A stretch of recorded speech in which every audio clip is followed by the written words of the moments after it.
familia, amigos y resto de todo el mundo. La iglesia verdadera según las 7 iglesias del Apocalipsis. Vimos en el video anterior que la iglesia es un todo y vimos sus características, pero les cuento algo, y es que en el video anterior hablamos de la iglesia invisible, pero en este video vamos a hablar de la iglesia visible, aquella iglesia que está dividida por secciones. Estamos en este mundo divididos, y Jesús le manda un mensaje en el Apocalipsis a estas iglesias, a la iglesia visible, la cual se encuentra dividida por sus costumbres, por sus cosas que hacen, por su manera de agradar a Dios. Pero aquí hay que tomar algo en cuenta, y es que a 2 de ellas felicita y a las otras 5 manda a exhortar y manda a que cambien, porque si no lo hacen quedarán fuera de ser reconocidas como iglesia verdadera. ¿En cuál iglesia estamos? ¿Seremos de esas que Dios está pidiendo que cambie? Vamos a ver el video, vamos a comenzar.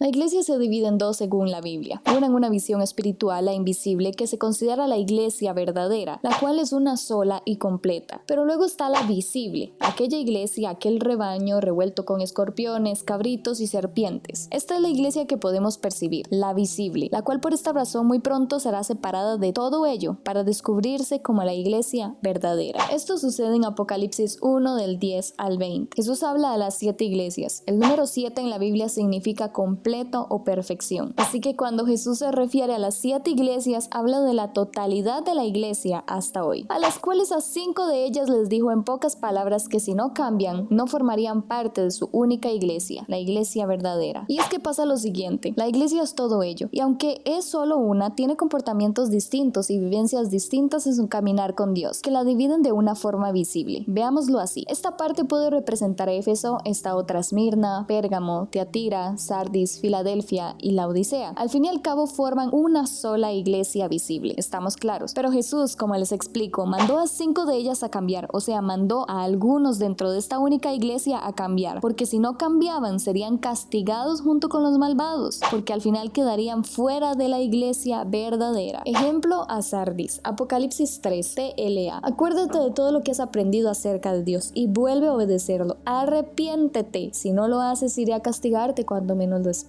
Llegaré a ti como el ladrón que nunca sabes cuándo llegará a robar. Y así advierte a todas las iglesias a quienes manda a arrepentirse. Pero empecemos por la palabra clave. ¿Qué es arrepentirse? ¿Qué es lo que Dios está pidiendo aquí a las iglesias o a aquellos que se identifican con esto? Bueno, arrepentirse viene de metanoia, en hebreo, que significa cambio de mente, cambio de actitud, cambio de rumbo y estilo de vida. Sabiendo esto, ahora sí entremos verdaderamente en el tema de las 7 iglesias para ver en qué posición estamos. El que tenga oídos oiga lo que dice la palabra de Dios. Primera iglesia, Éfeso, la que perdió el primer amor. Apocalipsis 2, Reina Valera 1960. Yo conozco tus obras y tu arduo trabajo y paciencia, y que no puedes soportar a los malos, y has probado a los que dicen ser apóstoles y no lo son, y los has hallado mentirosos, y has sufrido y has tenido paciencia, y has trabajado arduamente por amor de mi nombre, y no has desmayado. Pero tengo contra ti que has dejado tu primer amor. Recordemos, ¿qué hace un enamorado? Y todo esto lo perdió Éfeso. Ya no vive en una relación con Dios, sino que todo se ha convertido en religiosidad, monotonía. Ya no se relacionan con Dios. Ahora viven una religión con Dios prácticamente. Entre las señales más comunes de que se ha perdido el primer amor están que ya no se siente gozo al leer la Biblia. Se va a la iglesia prácticamente en modo automático porque se va por costumbre. Dios aquí ya no es una prioridad. De hecho, el orar hoy, no orar, leer la Biblia hoy o no hacerlo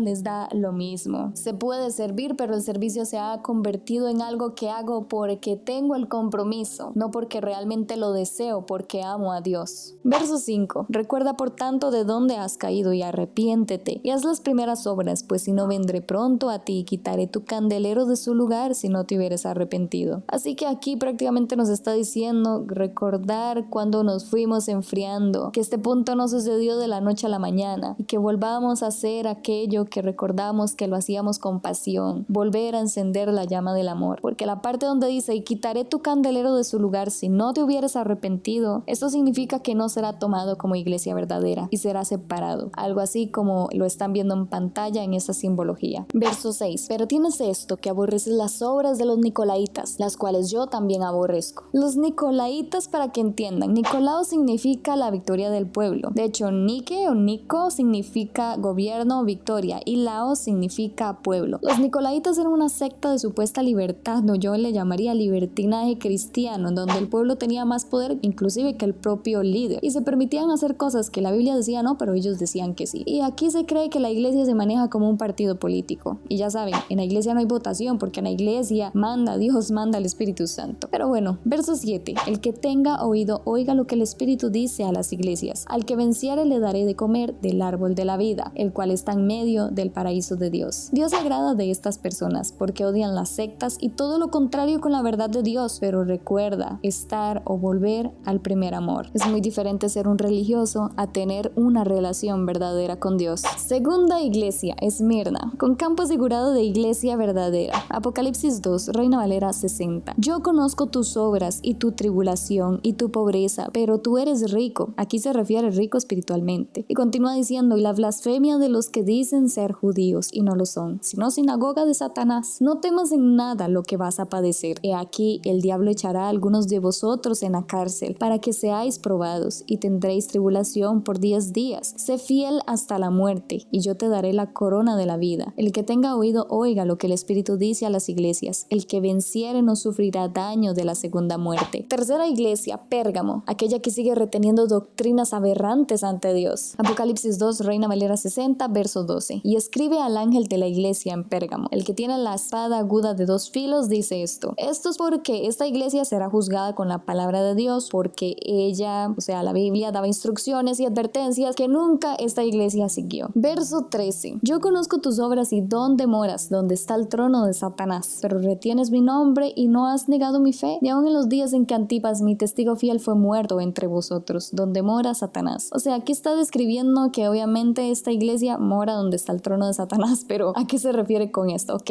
En primer lugar, les cuento la historia. La ciudad trono, aunque hoy Pérgamo es Turquía, ahí mismo se construyó un templo para adorar como un dios al emperador romano. Por eso se dice donde Satanás puso su trono. Así que en esta iglesia segmenta a toda aquella parte donde el trono lo tiene Satanás, porque le han dado a un ser humano reverencia como si fuera un dios. Toda iglesia donde el líder lo sigan como si fuera la magnificencia en vida es una iglesia donde está el trono de Satanás. Y si se preguntan sobre Antipas, Antipas fue un mártir. Verso 14. Pero tengo unas pocas cosas contra ti, que tienes ahí a los que retienen la doctrina de Balaam, que enseñaba a Balac a poner tropiezo ante los hijos de Israel, a comer de cosas sacrificadas a los ídolos y a cometer fornicación. Cometer fornicación o este adoctrinamiento es la influencia a la iglesia a hacerles infieles a Dios a través de la idolatría. Verso 15. Y también tienes a los que retienen la doctrina de los nicolaitas, la que yo aborrezco. Recuerden muy bien, ya expliqué que era la doctrina de los nicolaitas, ¿verdad? El libertinaje cristiano en donde manda mucho el pueblo. Verso 16. Por tanto, arrepiéntete, pues si no vendré pronto a ti y pelearé contra ellos con la espada de mi boca. Del que tiene oído, oiga lo que el Espíritu dice a las iglesias. Al que venciere, daré de comer del maná escondido y le daré una piedrecita blanca, y en la piedrecita escrito un nombre nuevo, el cual ninguno conoce sino aquel que lo recibe. Dios sabe que Pérgamo confía en él, pero dice que se arrepientan, porque si no también junto con los malvados de su grupo serán castigados, porque en un final participan de ellos. Cuarta iglesia, Tiatira, aquella influenciada y engañada por Jezabel. Apocalipsis 2:19. Yo conozco tus obras y amor y fe y servicio y tu paciencia, y que tus obras postreras son más que las primeras. Y esta es la parte de iglesia que sinceramente a mí más me duele. ¿Por qué? Porque son personas que uno considera buenas, que son servidoras, son bondadosas, tienen una gran paciencia con todo el mundo, son personas de fe y confían en Dios, o sea, creen en Dios, pueden tener hasta una devoción con Dios, pero les han engañado. Estas personas han sido engañadas, entonces en lugar de acercarse a Dios, han sido alejadas de Dios. Por eso Jesús les escribe, porque Jesús en sí las anhela tenerlas, pero están siendo engañadas, y en lugar de acercarse a Dios, se están alejando cada vez más de él por caer en la mentira. Del engaño siguiente, que voy a continuar leyendo. Vamos. Pero tengo unas pocas cosas contra ti, que toleras que esa mujer Jezabel, que se dice profetiza, enseñe y seduzca a mis siervos a fornicar y a comer cosas sacrificadas a los ídolos. Jezabel aquí es todo un simbolismo. Conocemos la mayoría de la historia de Jezabel y si no se la voy a resumir. Jezabel fue esposa de Acab. Acab fue rey de Israel y prácticamente le era como el segundo aborto, porque Jezabel era como yo tengo el poder aquí. Jezabel Jezabel indujo y engañó a los israelitas para que adoraran a los dioses extraños que ella tenía. Los cegó y los engañó para que terminaran adorando ídolos que Dios mismo decía que detestaba. Y le ha dado tiempo para que se arrepienta, pero no quiere arrepentirse de su fornicación. Dios por muchas formas le ha hablado a Tiatira de sus ídolos, pero algunos no quieren hacer caso. Verso 22, he aquí yo la arrojo en cama y en gran tribulación a los que con ella adulteran, si no se arrepienten de las obras de ella. O sea, todo aquel que siga a Jezabel va a pasar gran tribulación. Y sabemos que esta llamada Jezabel tendrá un castigo en estos tiempos finales. Y a sus hijos heriré de muerte, y todas las iglesias sabrán que yo soy el que escudriña la mente y el corazón, y os daré a cada uno según vuestras obras. Pero a vosotros y a los demás que estén en Tiatira, a cuantos no tienen esa doctrina y no han conocido lo que ellos llaman las profundidades de Satanás, yo os digo, no os impondré otra carga. Pero lo que tenéis, retenedlo hasta que yo venga. Los que no se contaminen con lo que enseña esta iglesia, los que no se contaminan con sus ídolos y sus herejías, esta es la promesa que les esperan. Escuchen, no os impondré otra carga. Al que venciere y guardare mis obras hasta el fin, yo le daré autoridad sobre las naciones, y las regirá con vara de hierro, y serán quebradas como un vaso de alfarero, como yo también la he recibido de mi Padre, y le daré la estrella de la mañana. El que tiene oído, oiga lo que el Espíritu dice a las iglesias.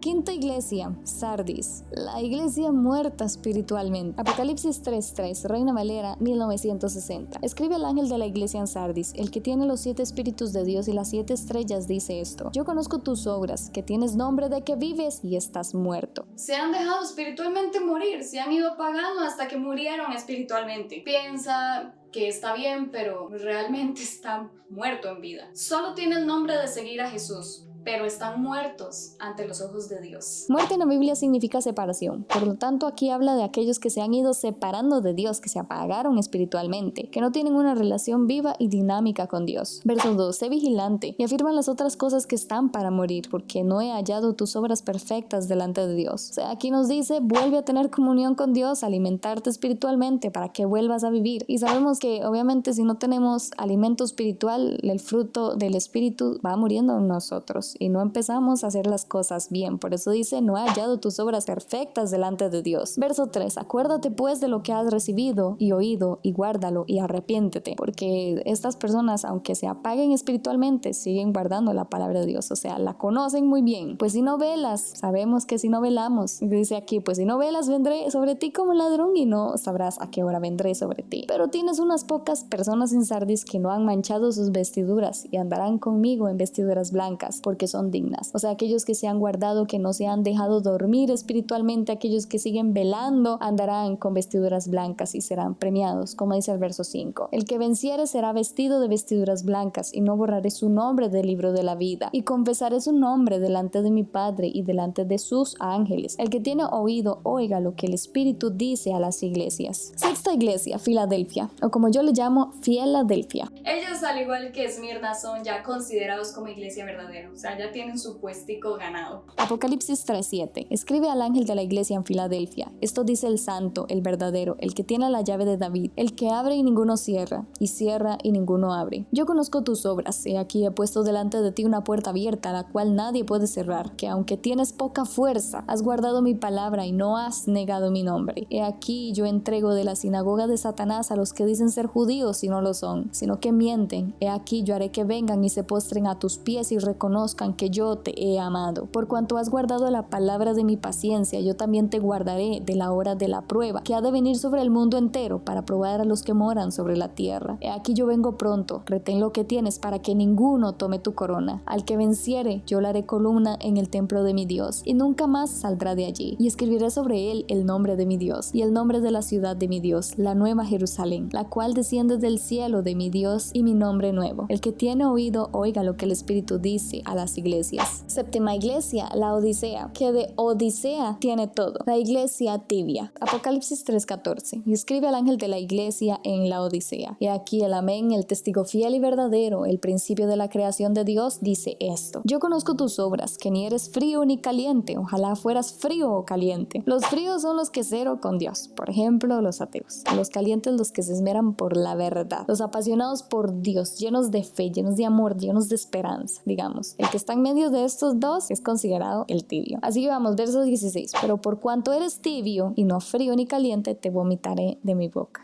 Iglesia tibia. Aquel que dice sí conocer a Dios, creer en Dios, seguir a Dios, lo que quiera, pero quieren vivir una vida a su manera. Prácticamente aquel que no quiere comprometerse con Dios. Quiera seguirlo sin comprometerse. Porque tú dices, yo soy rico y me he enriquecido y de ninguna cosa tengo necesidad y no sabes que tú eres un desventurado, miserable, pobre, ciego y desnudo. Qué fuerte habla aquí, me da gracia por lo fuerte que prácticamente Jesús dice esto. La historia de la Odisea es bastante extensa, pero en resumido, la Odisea era una ciudad súper próspera. Entonces aquí la Odisea también pasa a ser representación de aquellos a quienes Dios les ha dado bendición y son personas bendecidas y todo, pero creen estar bien con Dios porque Dios los ha bendecido, pero realmente están mal. Consideran de que por tener bendición, que por tener salud y porque no les pasa nada malo están bien con Dios, pero son una iglesia tibia y al final están mal. Esta gente no es lo que profesa y viven engañados. Escuchen lo que les dice Dios en el verso 18. Por tanto, yo te aconsejo que de mí compres oro refinado en fuego, para que seas rico, y vestiduras blancas para vestirte, y que no se descubra la vergüenza de tu desnudez. Unge tus ojos con colirio, para que veas. Dios les llama a lavar sus ojos porque viven engañados de su estado con Dios. Una persona engañada no se da cuenta del engaño. Por eso Dios les habla de esto a sus ojos espirituales, para que sean abiertos y se den cuenta de su condición. Verso 19. Yo reprendo y castigo a todos los que yo amo. Sé pues celoso y arrepiéntete. He aquí, yo estoy a la puerta y llamo. Si alguno oye mi voz y abre la puerta, entraré a él y cenaré con él y él conmigo. Al que venciere le daré que se siente conmigo en mi trono, así como yo he vencido y me he sentado con mi Padre en su trono. El que tiene oído, oiga lo que el Espíritu dice a las iglesias. Dios ama a su iglesia y por eso nos llama a arrepentirnos y a mostrarnos toda la verdad, porque Él no quiere que nos perdamos. Él es un Dios celoso con los suyos y no quiere que seamos alejados de Él. Lo terrible acá, y porque Dios nos deja todas estas señales, es que lo que más se mueve en el mundo es un engaño tremendo de cosas que nos prometen acercarnos a Dios y más bien nos alejan. Y hemos sido la mayoría engañados porque se ha perdido la costumbre de escudriñar el manual de instrucciones que nos dejó Dios llamado Biblia. Pero creo que cada uno se puede identificar también en cuál segmento de iglesia está para cambiar y empezar a caminar por el camino correcto, empezar a caminar por ese camino que nunca nos separará de Dios, por ese camino que nos lleva a ser hoy y a ser siempre iglesia verdadera. Mire todo lo que Dios ofrece al final de cada exhortación, al final de cada motivación. El que venciere, pues se le dará una corona. El que venciere se le vestirá de blanco. El que venciere se le dará todo. O sea, Dios a todo le tiene una promesa y Él no quiere que nos perdamos de esta promesa. ¿Usted querría perdérsela o quiere ganarla? Porque ganarla es para valientes, para gente que tiene la decisión de caminar hoy como iglesia verdadera. Así que los dejo con esto. ¿A cuál iglesia pertenecemos? ¿En cuál nos identificamos? ¿Tenemos que arrepentirnos y cambiar? ¿O estamos felices porque Dios nos motiva a seguir una fidelidad con la que hemos caminado? Empecemos nuestra vida, nuestra relación con Dios para siempre seguir siendo su iglesia verdadera. Gracias por seguir toda la serie de videos. Gracias de verdad por compartirlo, por hacer sus anotaciones también para luego enseñárselo a otras personas. De verdad que Dios me los bendiga, les siga otorgando sabiduría y caminen en la voluntad siempre de Dios, en esa perfecta, agradable y pura voluntad. Que Dios me los guarde. Gracias, bendiciones y nos vemos hasta la próxima. Bye bye.